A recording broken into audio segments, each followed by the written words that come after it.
Hi guys, this is Vic and welcome to episode 6 of my Road to Glory. We get straight into a game in this episode against AS Catena, it looks like.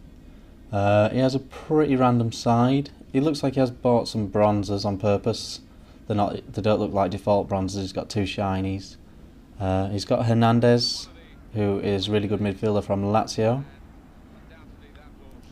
He's got a really good long shot on him. But as you can see, we get a very typical FIFA 12 sort of penalty. Sort of a little trip, a little bit accidental, but still managed to get a penalty for it in the wisdom of FIFA.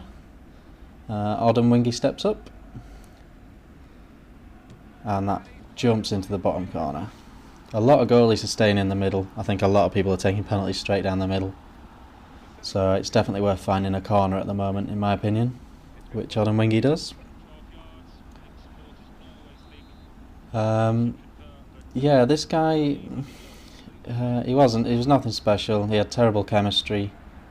It seemed a little bit random, maybe building a Serie A side, I guess, as we go for a little Rabona cross and v1ck round the back with a little tap in. Still scoring plenty of goals v1ck, still turning out to be a really good buy. Yeah, and so everything's going great in this, 2-0 up. The guy's not too good, his chemistry's poor, his players aren't having too much of an impact. One tip I'd definitely say is, from what I've seen so far, is it's probably worth buying your attackers and defenders before your midfielders. It's very hard for the midfielders to make a huge impact straight away. So even though he's got a nice midfield, it doesn't really pay off for him. As you can see there, we get EA slammed. And we get booted off, so 2-0 up, and we get booted off, so we lose we get no coins, we lose our DNF, and eventually we get back on, and we get into another match. It's really gutting that we lost our DNF and everything, and was winning that game, and we still get a loss on the record as well, which I think they should change that, so that if you're winning, and you get booted off, it's obvious that you've not rage quit, so. But anyhow, we get back in and we're playing against Team GB. And that is exactly what he's got. He's got Republic of Ireland, Scotland and England players. And he's got a mixture. Adam Johnson's a good player on the left. Damien Duff from Fulham on the right. Bit of a mix, but we managed to get ahead with a nice little volley from v1ck. Quite a lot of those that bounce back and you hit on the volley go over the bar, I find, but that one managed to nestle nicely in the middle.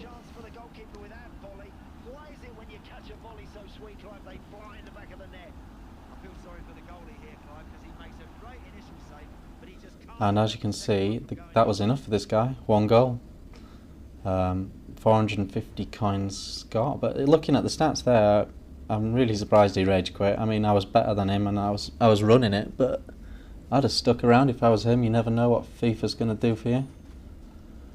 But anyway, that was the end of that, and this was the mess that was left from that. A lot of contracts and things to get and everything. So we'll go back into the store and get a bronze pack, guys, which is what we're doing now. I still think bronze packs are the way forward when you're in the early stages. I know I could discard the player and buy him again for 150 or anything like that, but a bronze pack comes with contracts and players that may fit into your team, maybe fitness, healing. You just seem to get, for 400 coins you get a lot of different stuff, and the opportunity maybe to get really lucky with a celebrity bronze and make some real coins, and it just seems like the way to go. So I get some contracts for some of the existing players, and a couple of those guys from the pack were actually better than what I had, so they went into the squad as well. And we get into another game. We'll try and get a complete game in here now. As you can see there, they've got the American centre midfielder, and I think we found a defender as well, so they both went in. So there's, so that's effectively getting a player with 7 contracts and some contracts for the other guys, so I think it's definitely worth doing that rather than buying contracts for 150 or buying players for 150. I think that's, you know, at this stage, pack's definitely the way to go. We get a free kick here, 27 minutes into the first half, and v1ck scores. It's really tricky to score free kicks close to the edge of the box, in my opinion, this year, so I was quite pleased with that. Yeah, I just sort of allowed for a little bit of curl, and I put less than one notch of power on actually as well, so he really only just tapped it over the wall with a bit of curve to get that result, which is good. So we go into half-time 1-up. Things are going quite well. This guy is one of the guys that he's obviously spent around 15k on Walcott and got a shoddy rest of the team. And I don't recommend that this year. That was quite an effective way of picking up coins last year, just to have one star player and running the game through him. But with the advanced defending this year, guys, I don't recommend that, because you can double up using the tactical defending on a star player.